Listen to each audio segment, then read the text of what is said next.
Hello friends. Today I will just brief you about financial planning, that what is financial planning and how an salaried class employee individual can also do financial planning. So talking about what is financial planning. So in bookish terms, financial planning is a step-by-step approach to control your income, expenses, investments that you can manage your money and achieve your goal. And this is just a bookish term. अगर हम आम भाषा में कहें in simple terms like in Ranchhod Das terms सीधी भाषा में तो आपको अपना बचा हुआ पैसा कैसे मैनेज करना है we will talk about this. Now there is a general myth that only a business person can become rich while managing his finances and all, and not a salaried person. But this is not true. Even a salary person, if he starts allocating his funds in different investment plans and in different strategies, he can be a millionaire.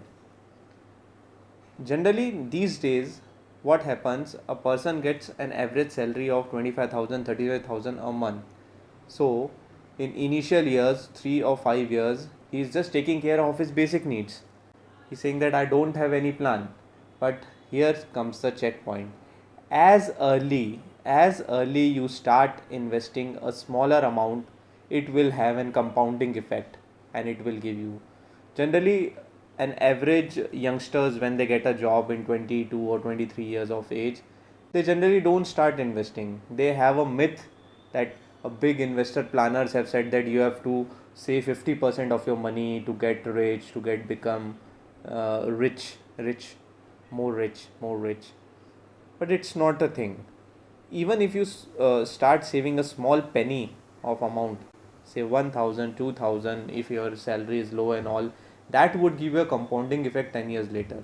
A person who has invested at the age of 21, 22, and a person who will start investing at the age of 30, 31 when the salary is different, that compounding effect of 10 years, that a person lost once he starts investing at the age of 31.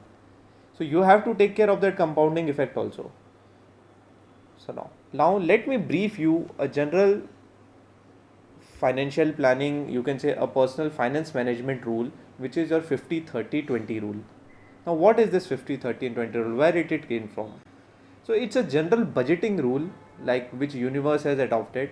So if a person is earning a rupee 100, so 50% of that money should goes into his needs, which is bare minimum. 30% should go into wants, which is say can say a luxurious item, or you can say a better living to maintain a society status, and 20% should go into saving. Now the question arises, should I start investing it now? Now let us understand how this 50, 30 and 20% rules applies. 50% goes to your basic needs, which is in terms of your rent, EMIs, foods, groceries, utility bills, bare minimum, which is like you can say a fixed cost, a monthly fixed cost which you have to incur irrespective of whatever it is. Then your 30% goes to your wants, needs. That maybe I need to own a car, I need to have some electronic gadgets at home like TV, refrigerator, washing machine.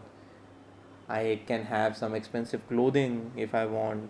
I have to spare, I have to just allocate some money for some vacation period if I have to go in a year for 10 days or 15 days. Now, coming to the 20% saving part. Saving is required just to manage your emergencies in terms of health, in terms of some immediate requirement, in terms of kids' education, in terms of your kids' marriage, in terms of your retirement plans. And that can be in form of various instruments which we have like these days FDs, gold, stock, mutual funds and many more. Now, let us take an example. Say for example, if your monthly income is INR 20,000 per month, allocating that into 50-30-20% rule, that comes to 10,000 for your basic needs, 6,000 for your wants and 4,000 for your needs. Savings basically. You should save. Say initially your income level is 20, 30,000 or 35,000. So your needs would be have a fixed ratio that I have to spend this much. So your saving amount would be low. But you should save some amount and start investing in some of the instruments because you don't know the power of compounding.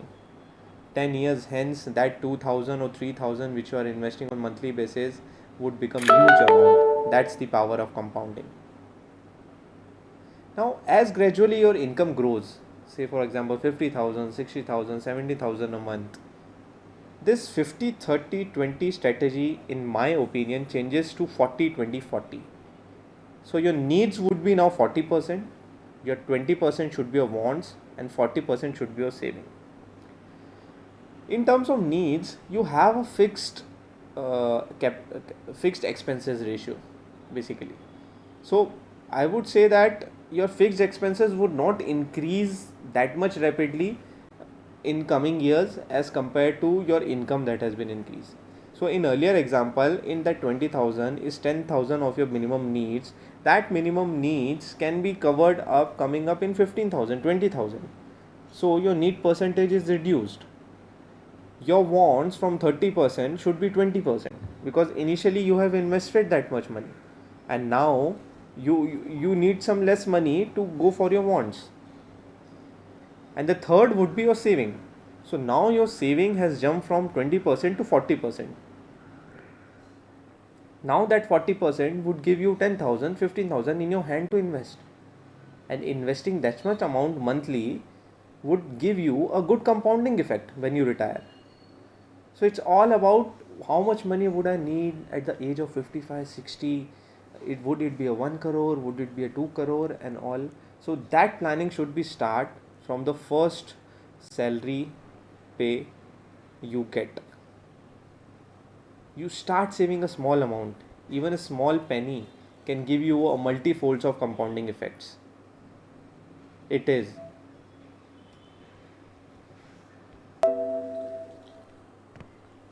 School time से हमें सिखाया जाता है कि income में से खर्चे घटाओ तो तुम्हारी सेविंग बचती है. Now just make a twist to this formula. Make it income minus saving equal to expenditure. आपको कितना पैसा बचाना है अगर आप ये स्टार्टिंग में ही रियलाइज़ कर ले और उसके बेसिस पे आप खर्चा करें, सो सेविंग करना इतना मुश्किल नहीं है. You can save a minimum amount and start investing that saving in some instruments so that you can get a compounding effect. उसको अगर आप अपने बैंक अकाउंट में रखेंगे तो उसका कंपाउंडिंग इफेक्ट नहीं मिलेगा. Instead of start having some mutual fund policies. So thank you guys for listening to this video, and I will come back with more on financial plannings, and you can say more on personal finance management things, that how we can do it. So stay tuned for more updates.